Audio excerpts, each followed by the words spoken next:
What's going on, everybody? Welcome back to the Level Up, the show where I give you all the tips and tricks and techniques to take your training to the next level. This week, we're going to take a look at another one of my pet peeves in the gym, an exercise that I see done all over the place and I more often than not see done wrong. The exercise I'm talking about is a popular mobility and warm-up move called the bird dog.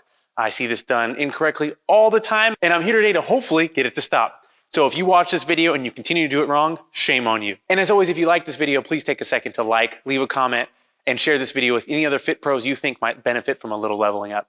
First, why do we do the bird dog? Well, the bird dog is a great way to warm up the core, the shoulders, and the hips, get them moving together, and work on our bracing before we go into our heavier compound movements. Okay, so what that means is when I'm in this quadruped position, as you'll see here, I want to brace my spine, make everything above the hips neutral, right? Tuck the chin, broaden out those scapula, and as I lift, I want to maintain that position. The reason for this is because how I warm up is how I'm going to lift, right? Same way in sports. How you practice is how you play. So if I warm up lazily and I do another version we'll talk about in a second, chances are that kind of effort and that amount of mind-muscle connection and that connection to your movement is going to carry over into your bigger lifts, and that's where we get into trouble. So the other version I mentioned a second ago is the version I tend to see more often.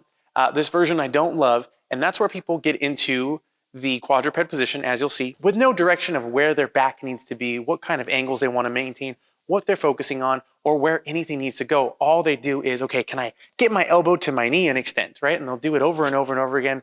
And they don't ever take a second to think, what am I trying to accomplish? Now, this isn't the client's business. This is our business. So you need to understand what we're trying to accomplish with the bird dog.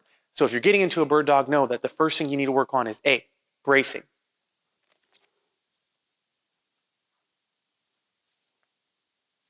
Second is B, balance. So if my client can't balance with my contralateral reach, I will do a single limb at a time. Because if they can't brace and balance, they're going to have a hard time getting to the bigger, more compound lifts that make up the bulk of our fitness regimen, right? And then 3, we want to be looking at how can they move? What is their composure? What is their range of motion at both the scapula and the hip? We can use this not only as a bracing and warm-up drill, but as instructors, we can also use this as a diagnostic, right? So say you have a client and most days their hips and shoulders move great.